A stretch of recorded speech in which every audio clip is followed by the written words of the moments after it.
Welcome to my channel where we cover the lore of Final Fantasy XIV. We cover the stories both big and small, the epic and the cute, the silly and the tragic. I hope you all enjoy the ride, and welcome to the Chronicler of Lore.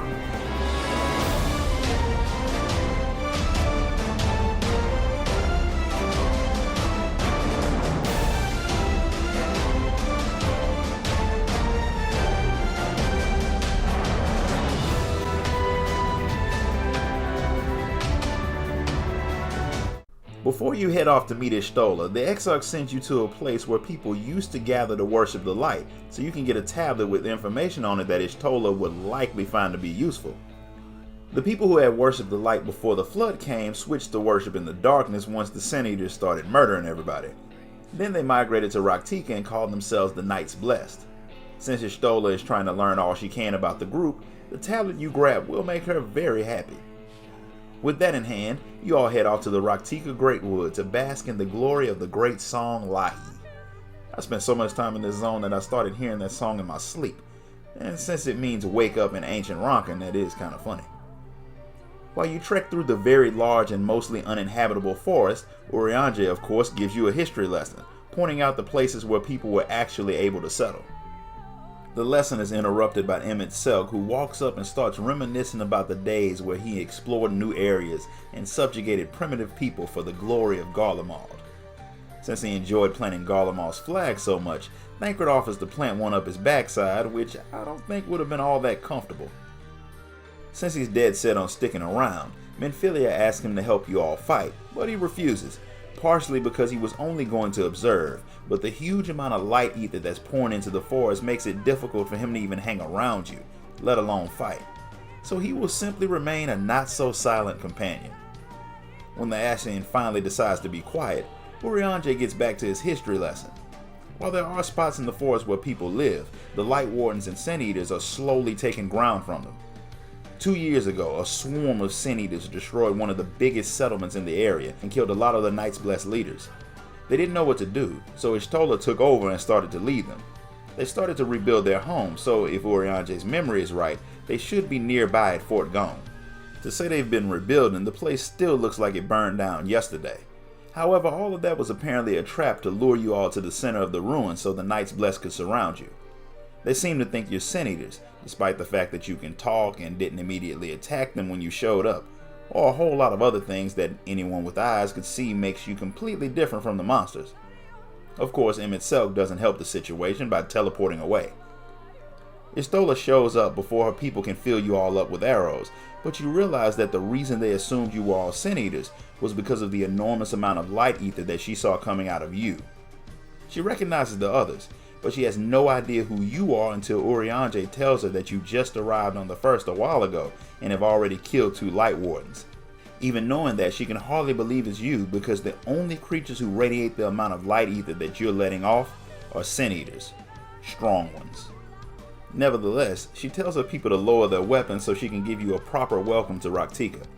She wants to hear about what you've done since you made it to the first, but she'll listen to the story at the new Knights Blessed settlement, Slitherbough.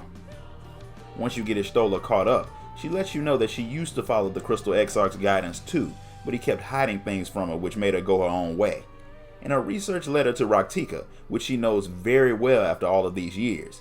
And while she doesn't know exactly where the warden is, she can help. The forest used to sit at the heart of the Ronkan Empire, and to the east is Maya, where a lot of relics of the ancient civilization still exist. However, the place is guarded by a group of warriors who murder anyone who steps in their lands, which makes it a good place for the warden to hide. However, Y'shtola has a strange feeling that the tablet the Exarch sent to her may hide the key for getting into the area without getting filled with arrows. Once she deciphers it, with Eorzea's help of course. The two of them get to work while you take a tour of the city, so you can understand how important your role as the Warrior of Darkness is to the people. Runar is more than happy to show you around, and Minfilia joins you as he tells you of the Knights Blessed and how Y'shtola, using the name of Master Matoya because of some superstitions about saying your real name with the light pouring down on you, helped drive back the Sin Eaters before helping rebuild. Naturally, she took over, even though the people were reluctant to let an outsider lead, but eventually they warmed up to the idea.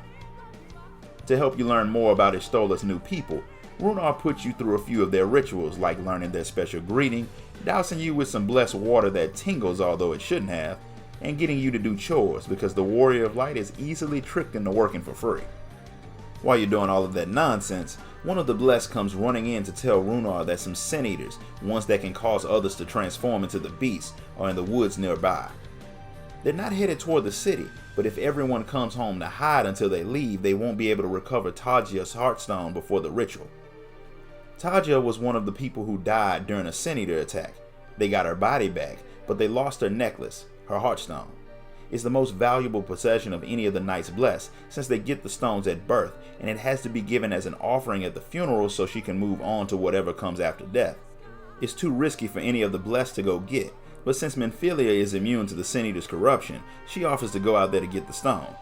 And of course, you're not going to let her go alone. In the forest, it doesn't take long to spot two of the familiar winged Sin Eaters.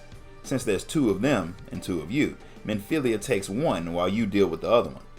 While she does get a few scrapes in the battle, she does bring it down by herself, proving that she is 1000% more useful than the old Minfilia. With a little searching around, you find the Heartstone and bring it back to Runar. With it, they can give Tajia a proper send-off, and Runar wants you there as honored guests since you helped them out. Of course, Thancred has to fuss at Minfilia first for putting herself in danger like that, but since she was with you, he's not too upset. The Blessed all gather in a cave, safe from the light, where they can use Tajia's real name in the ceremony. As a part of their ritual, they pray to the Warrior of Darkness so he or she can bring Tajia's soul to paradise. The Warrior of Light feels odd being worshipped like some kind of god, especially since she knows she's not worthy of it, but Minfilia thinks that even though you can't take Tajia's soul to paradise, you can give paradise to the Blessed by restoring the night sky. Fortunately, Y'shtola and Urianger have deciphered the tablet, and it turned out to be very useful indeed. It was even older than they had thought, and it contained information on the ancient Ronkan Empire from a time where the nation was at war with its neighbors, and they were losing. They sent messages out to their allies, and the tablet was one of those. Normally that wouldn't be all that useful, but the Ronkans had to give a way for their neighbors to prove that they were actually friends. If they can translate the instructions, then they may be able to get access to the ruins without, getting dead. There's just one problem. To translate the final part will require the use of a giant stone monument that is basically the Rosetta Stone. However, the monument is in the land of a fanatical group of darkness worshippers called the Children of the Everlasting Dark, and it's unlikely that they'll let you in their lands without a fight. And that's where we're going to stop for today. If you enjoyed this video, hit the like button and subscribe. And if you want to buy me a coffee for my work, hit the join button and become a member of the channel. Until next time, guys.